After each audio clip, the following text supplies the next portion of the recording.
मैं गारंटी के दावे के साथ कह सकता हूं कि आपके पति के अलावा एक चीज भगवान भी नहीं दे सकता। बोले क्या? आज जो ये चेहरा चमक रहा है, ये जो आज स्वरूप इतना सुंदर लग रहा है, एक बात बताऊं, आपके पास 50 लाख रुपए की साड़ी हो और मांग में सिंदूर ना हो तो क्या चेहरा चमकेगा?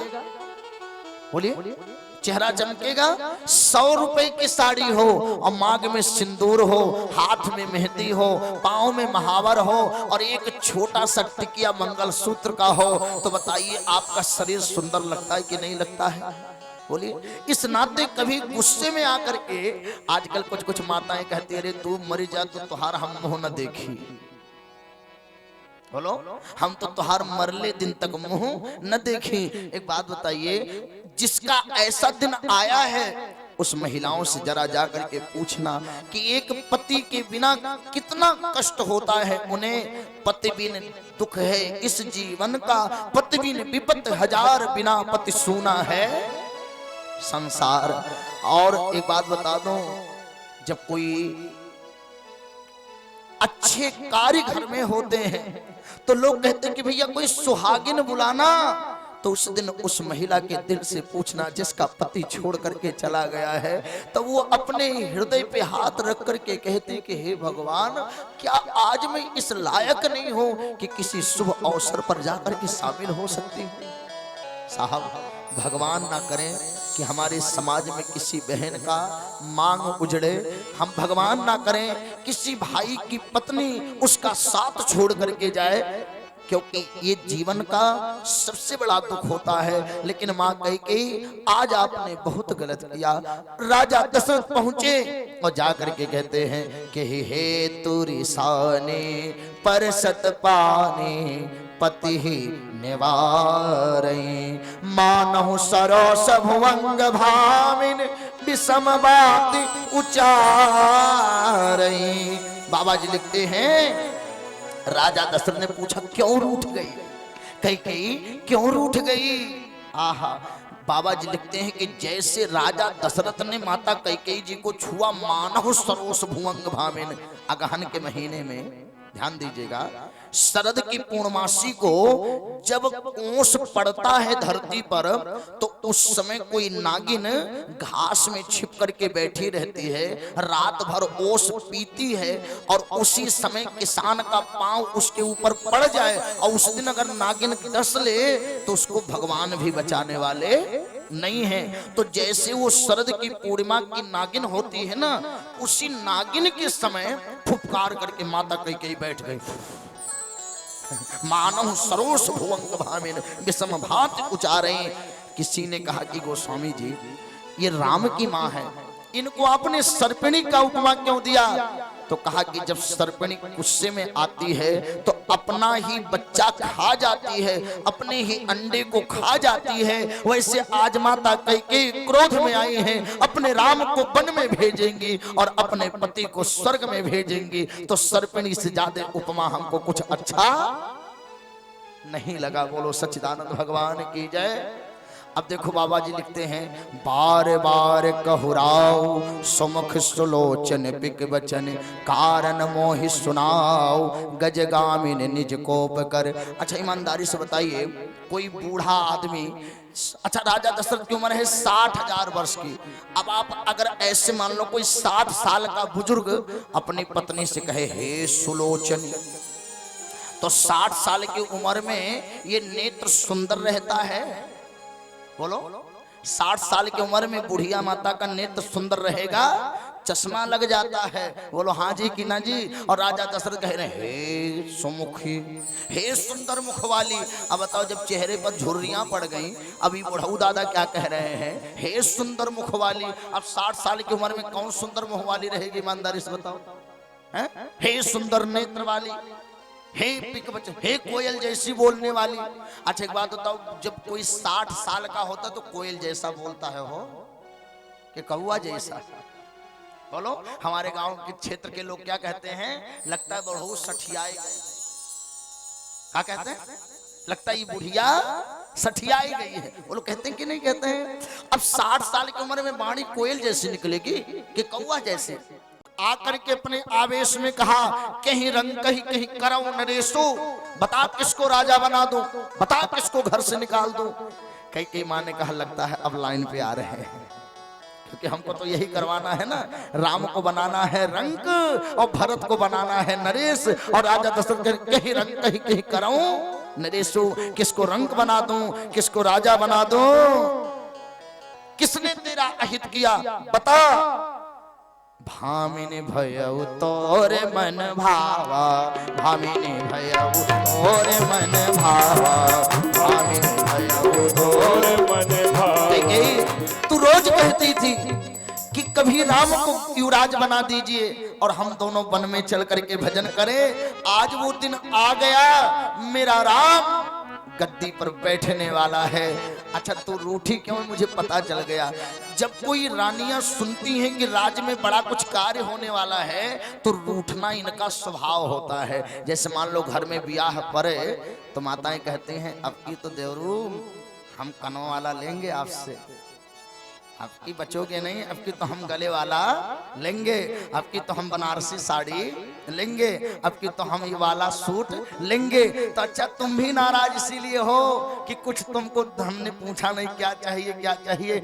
आज तुम मांग लो जो चाहो मांग लो।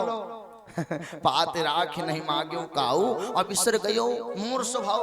तुमने कभी मांगा नहीं और हम देना भूल गए, हमारा स्वभाव ऐसा बन गया हम भूल गए। लेकिन आज जो तुम कहोगी, एक के बदले दो दूंगा, दो के बदले चार दूंगा, चार के बदले 1000 दूंगा। क्यों? रघुकुल रीति सदा चली आई, रघुकुल रीति सदा चली आई, ताड़ जाए पर वचन न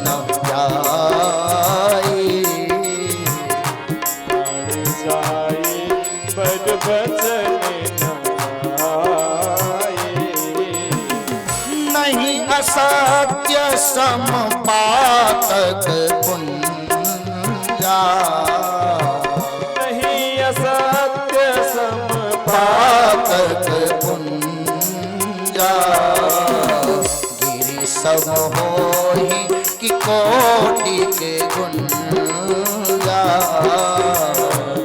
सब होई कि कोटि के गुंजा। मैं आज कहता हूं कि मैं दूंगा क्योंकि हमारे रघुवंश में कोई झूठ नहीं बोलता। अच्छा सही बताइए, अयोध्या में कोई झूठ बोलता था? मंथरा को छोड़ दीजिए तो कोई अयोध्या में झूठ बोलता था? क्यों नहीं झूठ बोलता था? क्योंकि अयोध्या के बच्चे का जब जन्म होता था ना, तो जब कोई रानी के अनुपस्थिति में दासी भी उस बालक को पालना झुलाती थी तो जानते क्या बोलती थी?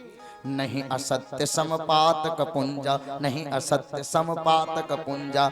तो सुनते सुनते बच्चे के मन पर ऐसा प्रभाव पड़ता था कि वो सत्यवादी बनता था, कभी झूठा नहीं बनता था। और आज हमारी माताएं क्या करती हैं, जैसे कोई बच्चा छोटा सा गोदी में आया, लल लल लोरी दूध की कटोरी, चन्ना मामा आ रहा, पापा आ रहे पापा आ रहे, मम्मी आ रही मम्मी आ रही मम्मी आ रही। ये सही है कि झूठ है? ईमानदारी से बताओ, सही है कि झूठ? अब बेचारा भी बेचारा जैसे ही गोदी में आया तैसे उसके शुरुआत किससे हुआ? झूठ से हुआ। अब धीरे धीरे वो मन पे प्रभाव डालता गया और एक दिन इतना बड़ा झूठा हुआ है। मित्रों, सज्जनों, भाइयों, दोस्तों, आप हमको राजा बनाओ, हम तुम्हें बेच करके दिखाएंगे। बोलो हाँ। लोग कहते हैं हमको राजा बनाओ, ये झूठैये तो है, ये झूठई कौन सिखाया है? लेकिन अयोध्या में ऐसा नहीं होता था। अच्छा एक बात आपको बता दूं, अगर वीर शिवाजी ना होते तो कोई हिंदू होता? किसी के माथे पर तिलक होता? किसी के पास शिखा होती? किसी के पास जनेऊ होता? नहीं। और अगर आज रामायण और गीता ना होता तो शायद इस जंगल में इतने लोग बैठ करके मंगल न कर रहे होते। बोलो सच्चिदानंद भगवान की जय। रामायण गीता ना होती तो यहाँ लोग ना होते और शिवा ना होते तो शायद शिखा नहीं होता, चंदन नहीं होता। एक बात बोलूं, वीर शिवाजी की माता का नाम जानते हैं क्या था? किसी को पता है? जीजाबाई। क्या नाम था? जीजाबाई क्या करती थी? वह अपने शिवाजी को गोद में खिलाती थी तो उससे यही कहती थी, तुम्हें राष्ट्र का सम्मान करना है, तुम्हें राष्ट्र का सम्मान करना है, तुम राष्ट्र के लिए पैदा हुए हो। और प्यारे वीर शिवा ने अपने प्राणों की बाजी लगा दी राष्ट्र को बचाने में। बोले सच्चिदानंद भगवान की जय। ऐसी हमारी माताओं का दूध होना चाहिए जो अपने बच्चों को राष्ट्र की सेवा में लगावे। आपने सुना होगा कि हनुमान जब राम लक्ष्मण और हनुमान रावण को मार करके जा रहे थे तो बीच में अंजना के यहाँ हनुमान जी रुके। अंजना माँ से कहा, माँ मेरे प्रभु ने रावण को मार दिया, लक्ष्मण भैया ने मेघनाथ को मार दिया, माता अंजना का खून खौल उठा, हनुमान चला जाए यहाँ से। हनुमान ने कहा क्यों?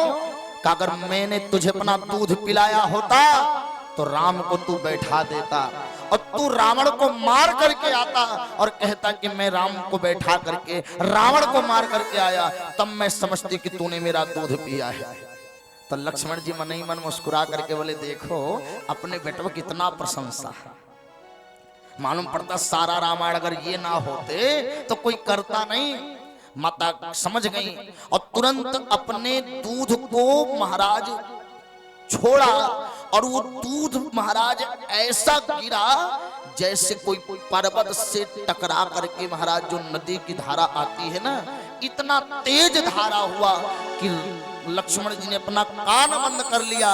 राम जी ने कहा, लक्ष्मण जिसके दूध में इतना तेज है उसके पूत में कितना तेज हो सकता है, तुम्हें अनुभव भी है। बोलो सच्चिदानंद भगवान की जय। जिसके दूध में इतना तेज है उसके पूत में कितना तेज होगा। बोलो सच्चिदानंद भगवान की जय। रामायण में पढ़िए क्या लिखा है, अरे कवन सुकाज कठिन जग माही जो नहीं हो तात तुम पाए।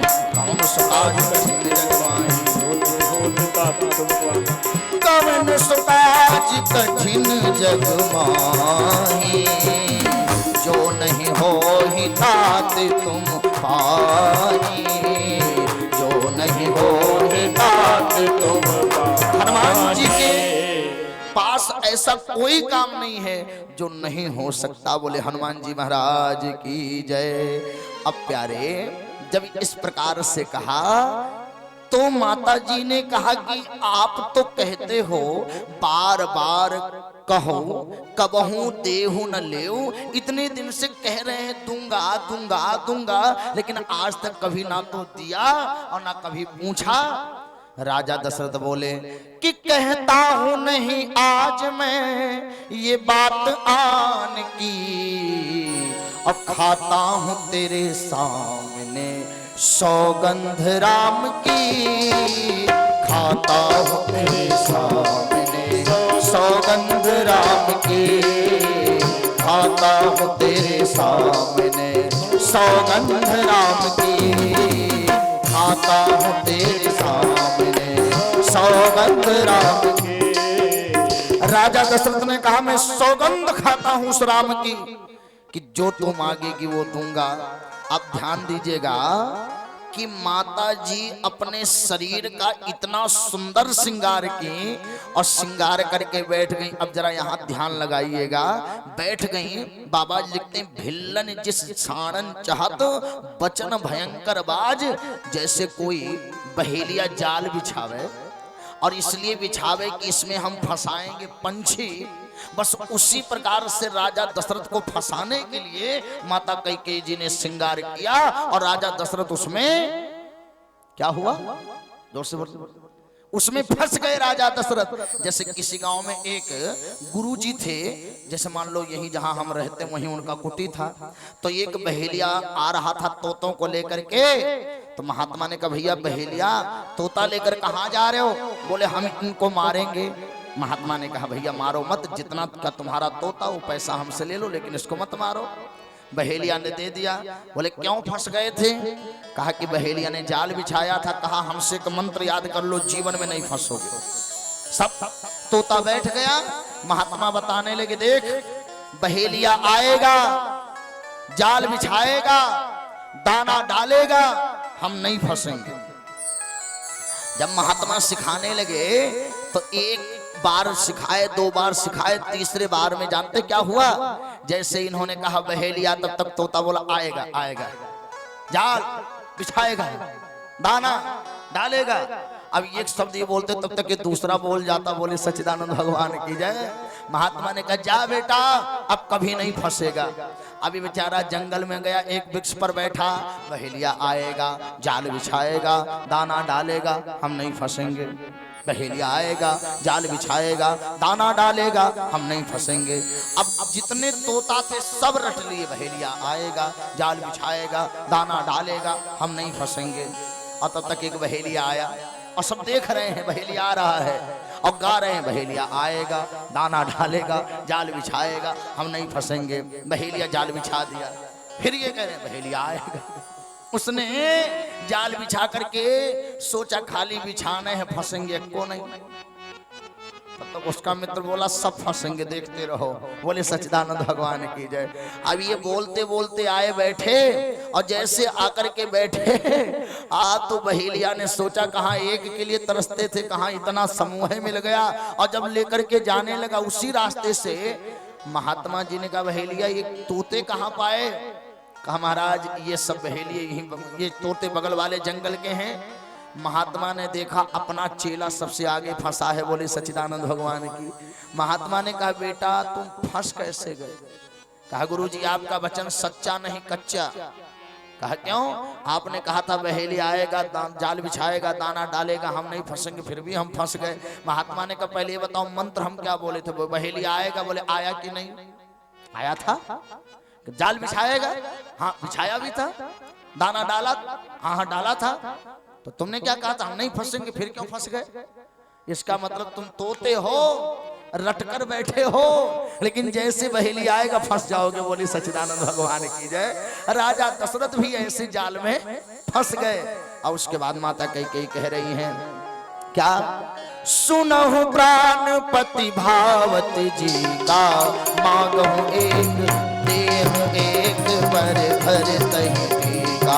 सुनहु प्राणपति भावत जी का, देहु एक बर भर तहि का। सुनहु प्राणपति भावत जी का, देहु एक बर भर तहि। महाराज हे प्राणपति हम आपको प्रणाम कर रहे हैं। अच्छा एक बात बताइए, अभी अभी गोस्वामी जी ने कैकेयी माँ को नागिन कहा है। अब कोई नागिन आपका पांव छुए और पांव छू करके कहे हे प्राणपति हम आपका पांव छूना चाहते हैं। अच्छा एक बार अगर नागिन पांव छू ले तो 15-16 दिन कोई छुएगा?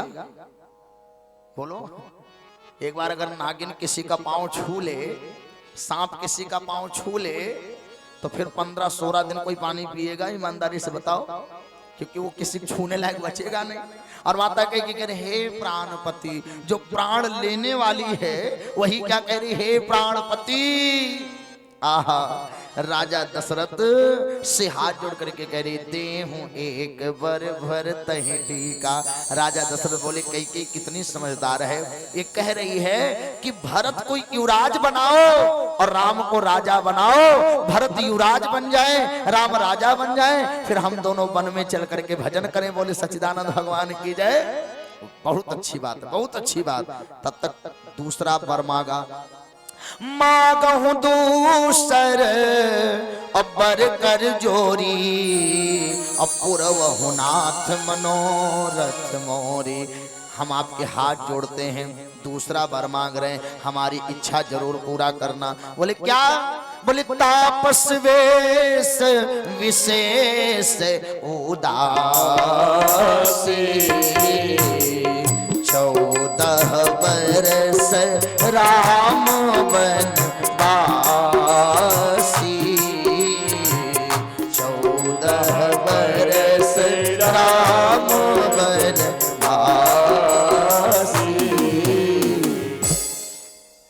अब विचार करिएगा, जैसे माता ने कहा 14 बरस, हला मंथरा ने क्या कहा था? राम वनवासी, लेकिन 14 वर्ष नहीं कहा था। कैकेयी माँ ने 14 वर्ष क्यों मांगा?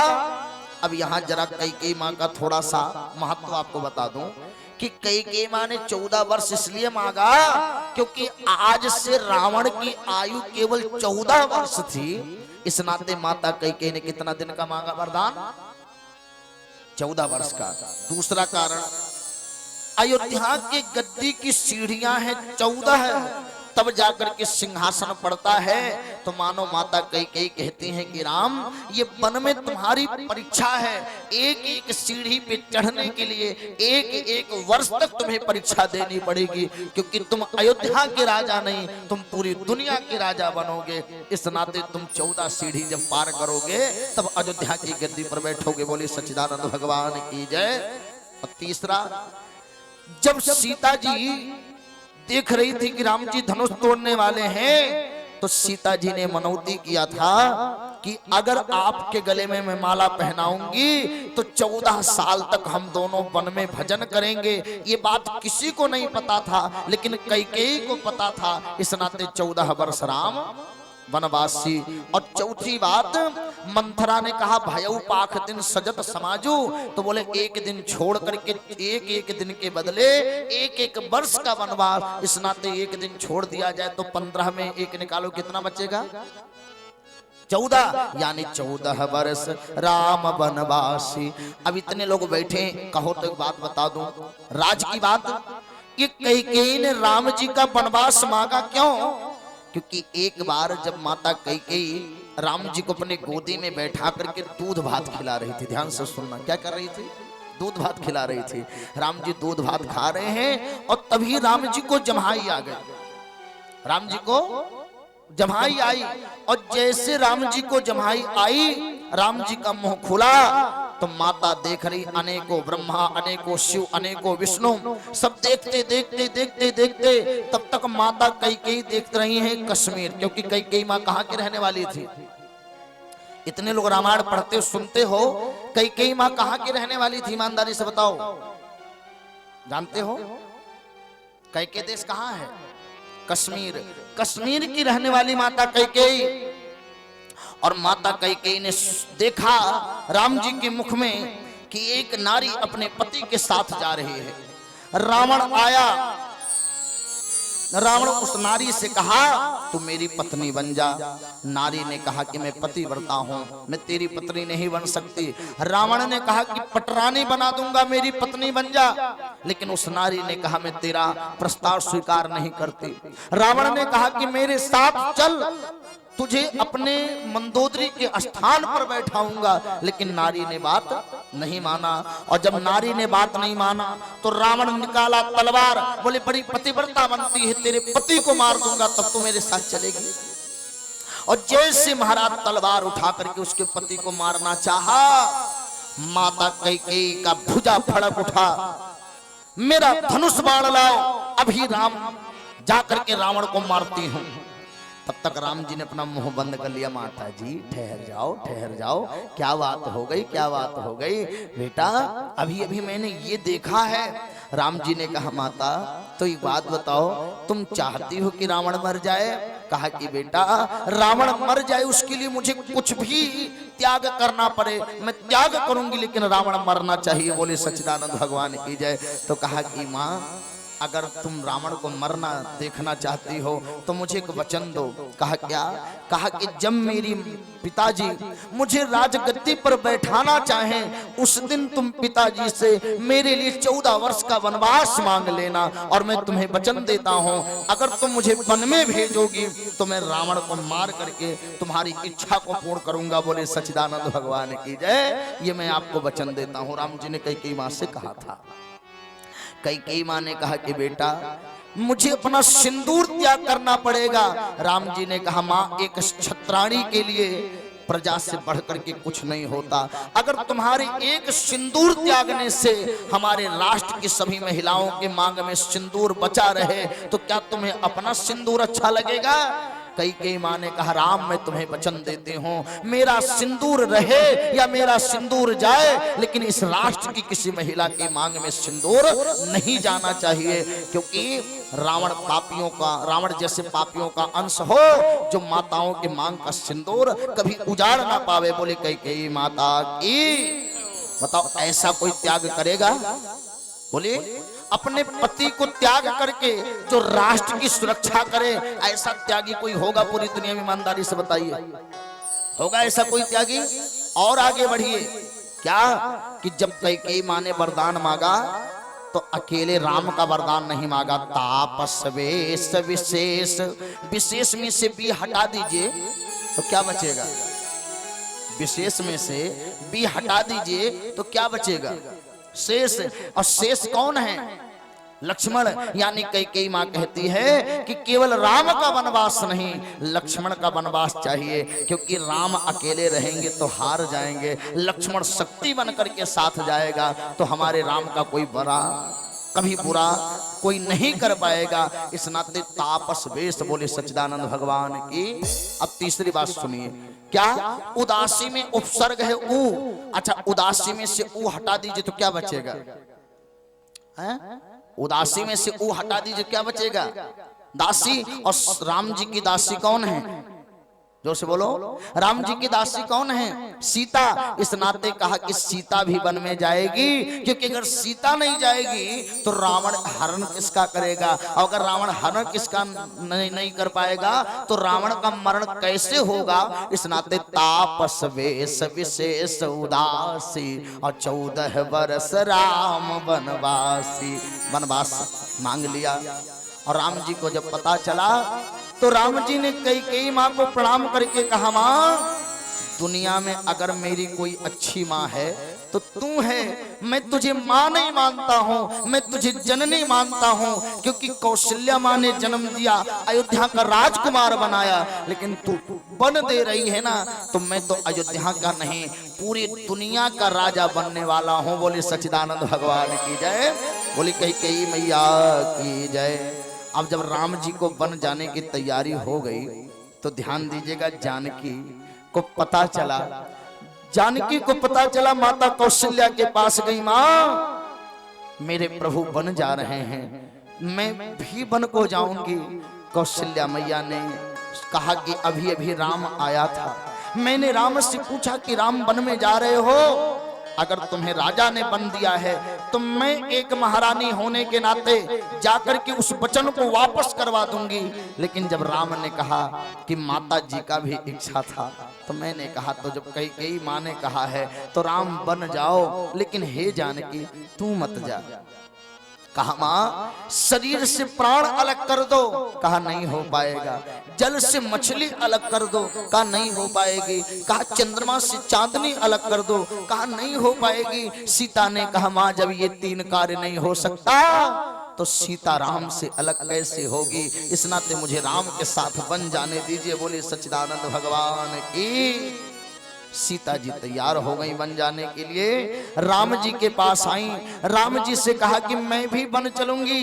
राम जी ने कहा सीता तुम्हें पता है कि इस संसार में कितना कठिन है ये वन, कंकड़ है, पत्थर है, कांटा है, कूस है, उस पर तुम चलोगी कैसे? सीता जी ने कहा प्रभु मैं अपने पिता के चरणों का सौगंध खा करके कहती हूँ, ये धनुष मुझे दीजिए, बाण मुझे दीजिए, मैं आगे आगे चलूंगी और आप मेरे पीछे पीछे आना। बोले सच्चिदानंद भगवान की जय। अगर आपको लगता है कि सीता डरेगी तो आप मेरे पीछे पीछे चलो, मैं आगे आगे चलूंगी। एक बार जानकी के लिए जोरदार ताली लगाइए कि कम से कम मेरी माँ जानकी ने कहा कि राम मैं तुम्हारी रक्षा करूंगी। हैं? राम जी ने कहा जानकी तुमको पता है कि जंगल में तमाम कंकर है, कुश है, कांटा है। तो सीता जी ने हाथ जोड़ करके कहा प्रभु सच बताऊं, जब आपके साथ चलूंगी आप आगे चलोगे तो मैं आपके पीछे चलूंगी और आपका चरण देखती रहूंगी, और जब आपका चरण देखूंगी तो चाहे कांटा हो, चाहे कंकड़ हो, चाहे पत्थर हो, पहले आप चलेंगे तो सारा साफ आप कर जाएंगे, तो हमारा कुछ बिगड़ेगा? बोलो सच्चिदानंद भगवान की जय। आप जब आगे आगे चलोगे तो हमारा कुछ बिगड़ेगा तो नहीं, इस नाते आप आगे आगे चलिए मैं पीछे आऊं। अब तीसरी बात सुने बड़े भाव से। कहा क्या? कहा राम जी ने कहा इधर उधर देखोगी तो डर जाओगी। राम जी से सीता जी ने कहा मैं आपके चरण को देखूंगी। और एक बात बताऊं, अगर दुनिया में सुखी रहना चाहते हो तो दुनिया की तरफ मत देखो, देखना है तो केवल राम के चरण की तरफ देखो। क्योंकि सीता जी ने एक बार इधर उधर देखा तो सीता जी का हरण हो गया। बोलो हाँ या ना। अगर सीता जी पूरी जिंदगी राम के चरण को देखती तो क्या सीता जी का हरण हो पाता? ईमानदारी से बोलिए। जैसे छूटा चरण और तैसे हो गया, जोर से बोलिए, जैसे सूटा चरण तैसे हो गया हरण। अच्छा अब एक बात बताऊं, राम जी का चरण जानते हो कैसा है? एक बार अरण्य कांड में राम जी, लक्ष्मण जी, सीता जी तीनों प्राणी बैठे हुए हैं। सीता जी राम जी से कह रही, देख रहे हैं आपके पीछे तो चलती हूँ लेकिन मेरा पांव बड़ा सुंदर है। राम जी ने कहा जानकी तुमसे ज्यादा हमारा पांव सुंदर है। ध्यान से सुनिएगा। राम जी ने कहा मेरा पांव सुंदर है, सीता जी ने कहा मेरा पांव सुंदर है। कहा अब अपने देवर से पूछेंगे, जिसको कह देगा उसी का पांव सुंदर। लक्ष्मण जी ने कहा हे भाभी, हे भैया, हमको बीच में न फंसाओ। अगर कह देंगे तुम्हारा चरण सुंदर है तो ये बुरा मान जाएंगे, अब अगर कह देंगे इनका चरण सुंदर है तो आप बुरा मान जाओगे, हमको बीच में न फंसाओ। राम जी ने कहा कि लक्ष्मण, न्यायाधीश के लिए कोई अपना नहीं होता, कोई पराया नहीं होता। बताओ। तो लक्ष्मण जी ने कहा अगर मैं न्यायाधीश हूं तो सबसे सुंदर मेरी जानकी माता का चरण है। सीता जी ने कहा वाह देवर हो तो ऐसा। लगाओ ताली। देवर हो तो ऐसा। अब सीता जी ने कहा मेरा देवर, मेरा बेटा इतना अच्छा कि इसने मेरे चरण को सुंदर कहा, भैया को नहीं कहा। और जब तक सीता जी मुस्कुराई ना तब तक लक्ष्मण जी ने कहा भाभी चुप रहो, आपसे भी सुंदर राम जी का चरण है। बोले सच्चिदानंद भगवान की। राम जी ने कहा चुप रहो लक्ष्मण, ये तो खुश करने वाली बात है। अरे कहा पहले भैया पूरी बात तो सुनो। आपका चरण सुंदर है सीता माता से और सीता माता का चरण सुंदर है आपसे, पहले पूछो क्यों? बताओ। कहा कि सीता माँ का चरण आपके चरण के पीछे चलता है, इस नाते उनका चरण सुंदर है, और आपका आचरण सुंदर है, इस नाते आपका चरण सुंदर है। जिसका आचरण सुंदर होता है चरण उसी का, जोर से बोलो हाँ या ना। जिसका आचरण सुंदर होता है चरण उसी का सुंदर होता है। अच्छा एक बात बताइए, जब कोई साधु आपके यहाँ आता है तो पाँव काहे छूते हो? पैसा वैसा दिया है तो 4 लाख दिया है आपको, काहे छूते हो? बोले उसका आचरण अच्छा है, इस नाते चरण पूज्य योग्य है। बोले सच्चिदानंद भगवान की जय। और जिसका आचरण अच्छा नहीं है, मान लो कोई पति शराब पी करके आवे और पत्नी से कहे मैं तेरा पति परमेश्वर, चल पाँव छू, और तब तक पत्नी उठाई झाड़ू, थू थू थू। बोले जब तेरा आचरण होता पांव छुलाने लायक तो पांव छूती, और जब तेरा आचरण नहीं पांव छुलाने लायक तो तू पांव छूने लायक नहीं, तू तो झाड़ू पीटने लायक है। बोलो सच्चिदानंद भगवान की जय। हालांकि आप लोग ना पीटना, हम साथ में हैं, बाद में जो होगा देखा जाएगा। बोलो सच्चिदानंद। नहीं आप लोगों को नहीं, आप लोग मैं दूसरे हैं, ठीक है समझ लेना। बोलो सच्चिदानंद भगवान की जय। तो जिसका आचरण सुंदर है उसका चरण छूने लायक है। श्री राम जी कहते हैं कि जानकी अब ऐसी बात है तो मेरे साथ बन चलो। अब राम लक्ष्मण दोनों तो तैयार हो गए, और जैसे राम लक्ष्मण तैयार हुए तब तक राम सीता तैयार हुए तब तक लक्ष्मण जी आए, चरण को पकड़ा, राम जी का चरण पकड़ा। अब लक्ष्मण जी से राम जी कहते हैं भैया चरण छोड़ो, चरण छोड़ो, चरण छोड़ो। कहा भैया एक बात पूछूं, कुछ दिन पहले जब आपके चरण को भरत भैया ने पकड़ा और कबड्डी हो रही थी, उस दिन भैया ने आपके चरण को पकड़ा तो आपकी सांस टूट गई। बोलो सच्चिदानंद भगवान की जय। आज लक्ष्मण आपका चरण पकड़ता है, आप जिताओगे कि हराओगे ये आप जानो। बोले सच्चिदानंद भगवान की जय। भैया जब मेरे भरत भैया आपके चरण को पकड़ते हैं उस दिन आप जानबूझ करके सांस तोड़ देते हो और हार जाते हो। अच्छा, कबड्डी में सबसे महत्वपूर्ण किस चीज का है? बोले सांस का ही तो।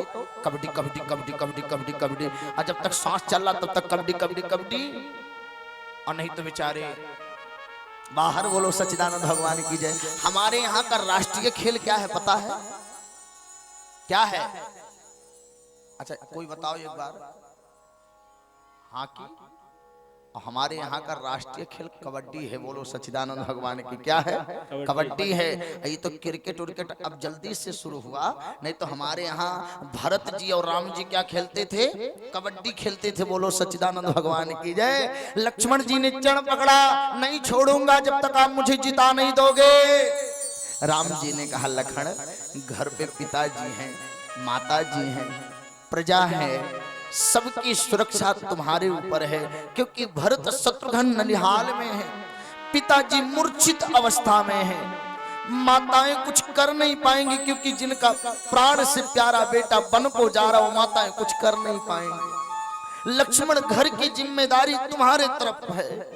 लक्ष्मण जी ने कहा कि माते पिता जा नीय नहीं काहो, माते पिता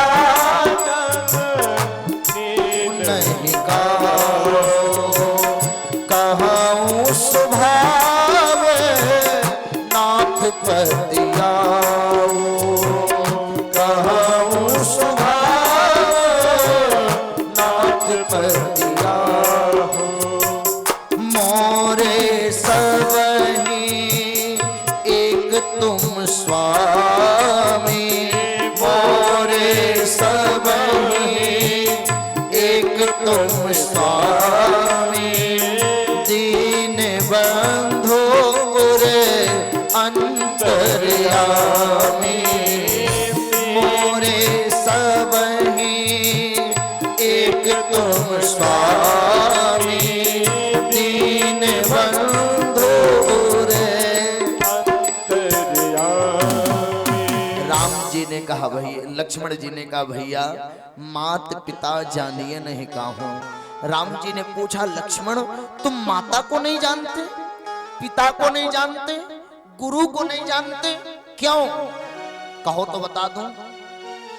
बताऊं कि ना बताऊं? अरे बोलो तो बता दूं। हाँ, क्योंकि हम बताने ही आए हैं कि जो भरपेट खाते हैं दोनों टाइम, ये बताते हैं तभी पूरा होता है। बोले सच्चिदानंद भगवान की, है ना? तो अब आप लोग सुन लीजिए, जब सीता जी ब्याह करके आई तो मुंह दिखाई दिया जाता है कि नहीं दिखाई दिया जाता है? आपके यहाँ नियम है कि नहीं मुंह दिखाई का? जब कोई दुल्हन ब्याह करके आती है तो सब लोग गिफ्ट देते हैं, पहले गिफ्ट देते बाद में कहते तुम्हारा मुंह देखने लायक नहीं है। बोलो हाँ या ना? जब शुरू शुरू में आती तो क्या कहते हैं? गिफ्ट देंगे, साड़ी देंगे, गहना देंगे, और जब जो 2-4 महीना बीतता तो कहते तुम्हारा मुंह देखना पापा। बोलो। लेकिन सीता जी की जब मुंह दिखाई हुई तो कौशल्या जी ने स्वर्ण हीरे जड़ित एक अंगूठी पहनाई सीता जी को। सीता जी अंगूठी पहने और प्यारे सुमित्रा जी आई हैं। सुमित्रा जी देखी कैकेयी माँ खड़ी हैं। कैकेयी माँ स्वप्न देखी, स्वप्न में एक भवन देखी, कहा कि राजन जैसी भवन है वैसी भवन मुझे चाहिए। राजा दशरथ बोले सपना तुमने देखा तो भवन हम कहां से बनवा दें? तो कहा विश्वकर्मा को बुलाइए, उनको नक्शा पता होगा। विश्वकर्मा से पूछा भाई जो सपना कलाया था वो भवन कौन सा था? तो विश्वकर्मा जी ने कहा महाराज ये भवन का नक्शा है। तो बोले वैसा भवन तुरंत बनाओ। विश्वकर्मा जी ने बनाया और बनाने के बाद कहा कि हमारे पास तो इतना बढ़िया भवन है, भवन क्या करोगी? तो राजा दशरथ से कैकेयी माँ ने कहा ये भवन में अपने जानकी को मुंह दिखाई दूंगी। बोले सच्चिदानंद भगवान की जय। और उस भवन का नाम था कनक भवन। कौन सा भवन? कनक भवन। उस कनक भवन को दिया और उस कनक भवन में माता जानकी जी रहती थी। तो सुमित्रा मैया सोचने लगी कि माँ ने अंगूठी दिया, दूसरी जन ने कनक भवन दिया तो मैं क्या दूं?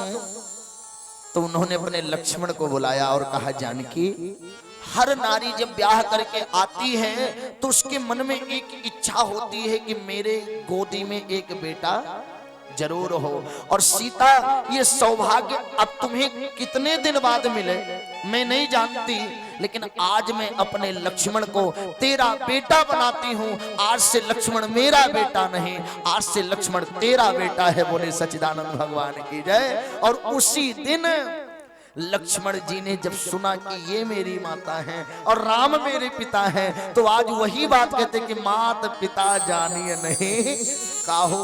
अच्छा, जैसे मान लो कोई लड़का बचपने में कहीं दूसरे जगह रहे, बोलो, तो वो जान पाएगा कि हमारे गांव में हमारे कौन कौन लोग हैं। बोलो सच्चिदानंद भगवान की जय। तो ऐसे लक्ष्मण जी को आज तक पता ही नहीं था कि हमारे पिता और माता कौन है। इस नाते मात पिता जानिए नहीं काओ, और कहूं स्वभाव नाथ पतियाओ। और जैसे कहा, मोरे सबई एक तुम स्वामी, दीन बंधु और अंतर्यामी। राम जी ने कहा, जाओ अपनी माँ से आज्ञा ले आओ। लक्ष्मण जी तुरंत गए। राम जी ने कहा, देखा अपने देवरू को, कह रहे थे माता नहीं जानता, पिता नहीं जानता, और जब जानते नहीं तो कहाँ गए हैं? कहा कि पहले लौट कर आने तो दो। लक्ष्मण जी गए और लक्ष्मण जी जाकर के बोले, माँ एक बात बोलूं, मेरे भैया बन जा रहे हैं और मैंने कह दिया कि मैं माता नहीं जानता, पिता नहीं जानता, गुरु नहीं जानता, बंधु नहीं जानता, केवल अपने राम को जानता हूं। और उसके बाद उन्होंने कहा, जा मां से आज्ञा ले आ। तो मां, तू भी मेरी मां है क्या? सुमित्रा ने कहा, बेटा मैं तेरी मां नहीं हूं। तो कहा, तब कौन है? रामचरितमानस के दूसरे कांड के 74वें दोहे के दूसरी चौपाई में लिखा गया है कि तात तुम्हारे मात बैदे, तात तुम्हारे मात बैदे, पिता राम सब भांति स्नेही, पिता राम सब भांति स्नेही। तात तुम्हारे राम है और मात तुम्हारे वैदेही है। तो कहा, लेकिन मां, जब मैं भी यही कहा कि माता जानकी हैं और पिता राघव हैं, तो उन्होंने कहा जाके मां से आज्ञा ले आओ। तो इसका मतलब क्या हुआ मां? कहा, बेटा जैसे गाय भैंस दूध दे और उस दूध को भगोने में रख लो, बाल्टी में रख लो, और चाय बनाना हो तो कोई कह दे जरा भगोने वाला दूध ले आओ, जरा बाल्टी वाला दूध ले आओ, तो बाल्टी का दूध है, भगोने का दूध है कि गाय भैंस का? ईमानदारी से बताओ। वो बाल्टी का नहीं है, भगोने का नहीं है, किसका दूध है? गाय भैंस का है। वैसे हे लक्ष्मण, तू तो बेटा है जानकी और राघव का, लेकिन मेरे पेट में तू पला है ना, इस नाते दूध तो तू गाय का ही है, लेकिन मेरे पात में रहने के कारण तू मेरा भी हो गया है। वैसे तू तो राम और जानकी का ही। बोली सच्चिदानंद भगवान की जय। तू हमारा नहीं है, तू हमारा नहीं है। और जो पे श्री राम बन जाहि, तो अवध तुम्हार काज कछु नहीं। अब तुम्हारा अयोध्या में कोई काम नहीं। और लक्ष्मण सच बताओ, तुम्हारे भाग्य राम बन जाही, और तात है तो कछु दोसर नाई। तुम्हारे नाते राम बन जा रहे हैं। कहा क्यों? कहा कि तुम हो शेष, तुम्हारे ऊपर है पूरी पृथ्वी का भार। राम जी ने सोचा कि छोटा भाई है, भार लेकर कब तक चलेगा, मैं भार उतार दूं, कम से कम इसका थका दूर हो जाए। इस नाते तुम्हारे भाग्य राम बन जाए, तात है तो कुछ दूसर नहीं। तुम्हारे लिए बन जा रहे हैं। लेकिन लक्ष्मण, आज मैं तुमसे कहती हूं, मेरा कोख तूने धन्य कर दिया, क्योंकि पुत्रवती जुबती जब जग सोई, और रघुपति भगत जासु सुत हुई वह नारी सबसे अच्छी है जिसका पति और जिसका बेटा जिसका भाई राम का भक्त हो। बोले सच्चिदानंद भगवान की जय। अच्छा एक बात बताइए, बेटा राम भक्त हो तो कोई कष्ट है क्या? है नी? राम भक्त होना चाहिए, साधु हो ना हो लेकिन भक्त होना चाहिए, तभी तो नारी का कोख धन्य है। बोली सच्चिदानंद भगवान की जय। एक बात मैं आज गर्व के साथ कहता हूं कि मुझे राष्ट्रपति बनने का मौका मिले ना मिले, प्रधानमंत्री बनने का मौका मिले ना मिले, मुख्यमंत्री बनने का मौका मिले ना मिले, लेकिन आज मैं कहता हूं so I am very very grateful to my mother. मेरी माँ सबसे महान है क्योंकि मैं उस गद्दी पर बैठा हूं। अभी जल्दी मेरा एक फोटो आप लोगों ने देखा रहा होगा कि जिस पर माननीय मुख्यमंत्री जी स्वयं आकर के मेरे साथ बैठ करके मेरी कथा में पार्टिसिपेट करते हैं। तो ईमानदारी से बताइए कि मैं प्रधानमंत्री बनूं ना बनूं, मुख्यमंत्री बनूं ना बनूं, लेकिन कम से कम अगर मेरी कथा के गद्दी पर मुख्यमंत्री आकर मुझे माला पहनाए तो बताइए मैं अपने माँ के कोख से जन्म लेकर धन्य हूं कि नहीं हूं? ईमानदारी से बताइए, बोलिए धन्य हूं कि नहीं हूं? तो कहने का मतलब ये है कि मेरा जीवन धन्य हो गया जब मैं राम भक्त हो गया। और मैं आप सबसे भी यही बात कहता हूं कि मेरे साथ कहिए, मेरी भी टेर सुन लो धनवान के धरैया, मेरी भी टेर सुन लो धनवान के धरैया, मेरी भी टेर सुन लो धनवान के धरैया, मेरी भी टेर सुन लो धनवान के धरैया, मेरी भी टेर सुन लो धनवान के धरैया, मेरी भी टेर सुन लो धनवान के धरैया। रघुबर पिता हमारे श्री जानकी जी मैया, रघुबर पिता हमारे श्री जानकी जी मैया, रघुबर पिता हमारे श्री जानकी जी मैया। हरि बोल।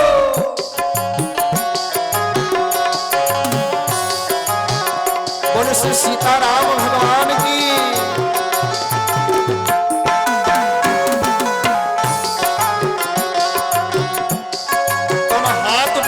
हे हरि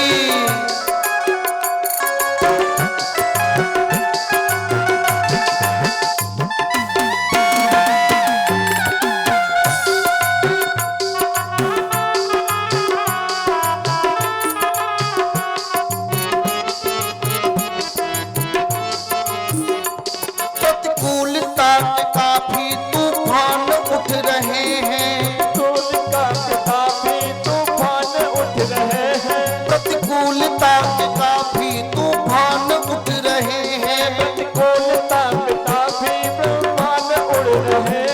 आके संभालो राघव मझधार में है नैया, आके संभालो राघव मझधार में है नैया, आके संभालो राघव मझधार में है नैया, आके संभालो राघव मझधार में है नैया। और मेरे साथ सभी लोग बोलेंगे, जीवन तेरे सहारे मुझको कभी भुलाओ, जीवन तेरे सहारे मुझको न तुम भुलाओ, जीवन तेरे सहारे।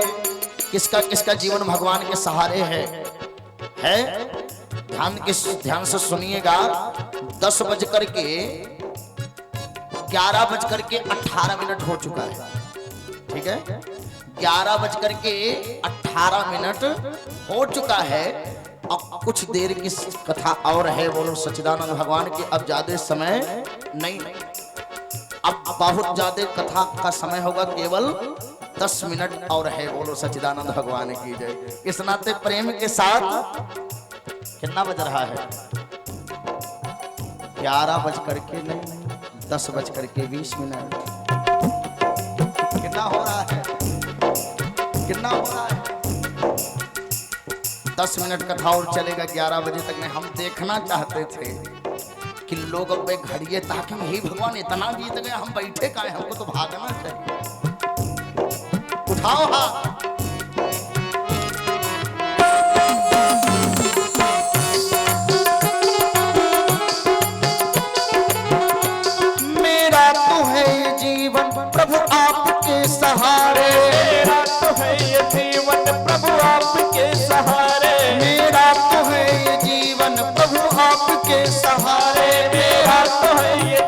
अपन प्रभु आपके सहारे, बन जाओ अब सहारे, बन जाओ अब सहारे प्यारे भरत के भैया, बन जाओ अब सहारे प्यारे भरत के भैया, बन जाओ अब सहारे प्यारे भरत के भैया। मेरी भी टेर सुन लो धनवान के धरैया, मेरी भी टेर सुन लो धनवान के धरैया, मेरी भी टेर सुन लो धनवान के धरैया, मेरी भी टेर सुन लो धनवान के धरैया, मेरी भी टेर सुन लो धनवान के धरैया, मेरी भी टेर सुन लो धनवान के धरैया। सिर भार मेरा हर लो भो भार के हरैया, सिर भार मेरा हर लो हो भार के धरैया, सिर भार मेरा हर लो हो भार के धरैया, मेरी भी टेर सुन लो धनवान के धरैया, मेरी भी टेर सुन लो धनवान के धरैया, मेरी भी टेर सुन लो धनवान के धरैया, मेरी भी टेर सुन लो धनवान के धरैया। बोलिए वृंदावन बिहारी लाल की जय। बन सुमित्रा ने एक बात कहा लक्ष्मण को, लक्ष्मण बन जा रहे हो, लेकिन एक बात कहना चाहती हूँ कि राग रोष ईर्षा मद मोह और जन सपने हूँ इनके बस हो। हे लक्ष्मण, राग रोष ईर्षा मद मोह सपने में भी इनके बस में मत होना। रामचरितमानस में अयोध्या कांड 75वां दोहा चौथी चौपाई में लिखा है, कभी सपने में भी राग द्वेष ईर्ष्या मद मोह में मत फंसना। लक्ष्मण जी ने कहा हम अता जब सोऊंगा तो सपना आएगा ही। बोलो आएगा कि नहीं आएगा? कोई जब सोता है तो सपना आता है कि नहीं आता है? हम हो रात में सपना देखे, हम रात में सो रहे थे तो सपना देखे कि अपने गांव के सिवान में टहल रहे हैं और हमारा जो चारपाई था लोहे का था जहां हम सो रहे थे यहाँ कानपुर में। अब महाराज हम सपना देख रहे हैं कि हम गांव के सिवान में टहल रहे हैं, तब तक हमारी रजाई नीचे गिर गई और गद्दा सरक करके नीचे गिर गया और जब मच्छर काटने लगे तो होश पड़ा, वो हम तो भरतीपुर में हम सपना देखे थे। बोले सच्चिदानंद भगवान की जय। अच्छा, सपना सभी देख सकते हैं, कोई राजा बनने का सपना देखता, कोई महाराजा बनने का सपना देखता, कोई कुछ सपना देखता, सपना तो सब देखते रहते हैं। बोलो सच्चिदानंद भगवान की जय। तो बाबा जी लिखते हैं कि लक्ष्मण जी ने कहा कि माता अगर यही बात है तो आज से तुम्हारा लक्ष्मण तुम्हारे चरणों की सौगंध खा करके कह रहा है 14 वर्ष तक लक्ष्मण सोएगा ही नहीं, और जब सोएगा नहीं तो स्वप्न नहीं आएगा, और जब स्वप्न नहीं आएगा तो ना राग होगा, ना रोष होगा, ना ईर्षा होगा, ना मद होगा, ना मोह होगा। आज से लक्ष्मण वचन देता है। अब कई लोग कहेंगे कि क्या सच में लक्ष्मण जी जागते रहे हैं 14 वर्ष तक? प्रमाण नोट कर लो, कहां लिखा है? रामचरितमानस अयोध्या कांड दोहा संख्या 90 चौपाई संख्या 2। कहां लिखा है? अयोध्या कांड दोहा संख्या 90 चौपाई संख्या 2। उठा करके पढ़िए, वहां पर लिखा है कछुक दूरी सजीबान सरासन, कछुक दूरी सजीबान सरासन, लाग जागन लगे बैठी वीरासन, जागन लगे बैठी वीरासन, जागन लगे बैठी वीरासन। लक्ष्मण जी 14 वर्ष तक किस में बैठे रहे? बोले वीरासन में। हैं? ई आसन में नहीं। आजकल तो कथा में भी लोग बैठते हैं तो निद्रासन में बैठते हैं। बोलो ऐसे हाथ कर लेंगे। 3 घंटा कथा चली गई, 3 घंटा। अब अगल वाला कहता है कहा हो? अरे भैया तुमसे हमको इससे मत देखो, हम पूरी कथा सुन रहे हैं, हम पूरी कथा सुन रहे हैं। बोले नेत्र बंद, बोले ध्यान लगा सुन रहे हैं। नेत्र बंद कर, हमारे यहाँ का नियम ध्यान लगा। हाँ? तो लक्ष्मण जी बोले अब आज के बाद कभी मैं सोऊंगा नहीं। माता जी ने कहा कि जय न राम बन लहि कलेसो और सो सुत करे हूँ यही उपदेशो, जिससे मेरे राम को कोई कष्ट ना हो, यही करना, यही उपदेश दे रही हूँ। इसके बाद मातु चरण सिर नाई तुरंत चले संकित हृदय। ध्यान देना, माता जी को प्रणाम करके संकित हो गए लक्ष्मण। क्यों? कहा कि राम जी से तो आज्ञा मिल गया, माता जी से आज्ञा मिल गया, लेकिन पत्नी पता नहीं आज्ञा देगी कि नहीं देगी। अच्छा एक बात बताओ, सबसे आज्ञा मिलना आसान है, लेकिन पत्नी से आज्ञा मिलना, हाँ? अभी पत्नी से पूछो, कथा सुनने जा रहे हैं, 11 बजे आप लौट करके आओगे, हम नहीं जाने देंगे कथा। तो हिम्मत है, जा पाओगे कथा में, है? लेकिन लक्ष्मण जी ने यही सोचा, पता नहीं पत्नी रोक ली तब, लेकिन गए तो देखा कि उर्मिला जी राम राज्याभिषेक का सुंदर चित्र बना रही है। आहा, सुंदर चित्र देख करके माता गदगद हो रही, मेरे प्रभु ऐसे बैठेंगे। दक्षिणो लक्ष्मणे यस्य बामे चा जनकात्मजा पूर्तो मारुतिर्यस्य तम वंदे रघुनंदनम। बगल में जानकी और राम बैठे हैं, नीचे हनुमान जी बैठे हैं, और एक बगल में भरत खड़े हैं, एक बगल में शत्रुघ्न खड़े हैं, और हमारे राम लक्ष्मण जी चरण में पड़े हैं, एक बगल हनुमान एक बगल लक्ष्मण। यही चित्र बना रही थी। तब तक लक्ष्मण जी ने कहा उर्मिला। मुड़ करके उर्मिला जी ने देखा तो जिससे वो पेंट लगा रही थी ना, उस पेंट का कुछ हिस्सा उस मूर्ति पर पड़ा, और बोली देखो देखो ना, मूर्ति बिगड़ गया, चित्र बिगड़ गया। लक्ष्मण जी रो करके बोले उर्मिला, सच में राम राज्याभिषेक का चित्र बिगड़ गया है, तेरा तो चित्र बिगड़ा है, यहाँ पूरे अयोध्या का मानचित्र बिगड़ गया है, राम बन जा रहे हैं। उर्मिला जी ने सुना मेरे प्रभु बन जा रहे हैं, मेरी बहन जानकी वन में जा रही है। लक्ष्मण जी ने हाथ जोड़ा, उर्मिला आज मैं तुमसे कुछ मांगता हूं। उर्मिला ने कहा आप आदेश करिए, आप मेरे पति हैं। उर्मिला का अर्थ जानते हैं? उर्मी माने होता है लहर, और ला माने लाने वाली। जो राम की भक्ति का लहर लक्ष्मण के जीवन में ले आई, उसी का नाम क्या है? उर्मिला। और एक बात बता दूं, रामायण के सबसे महान पात्र अगर कोई है तो एक भरत हैं और एक उर्मिला है। प्यारे बोले सच्चिदानंद भगवान की।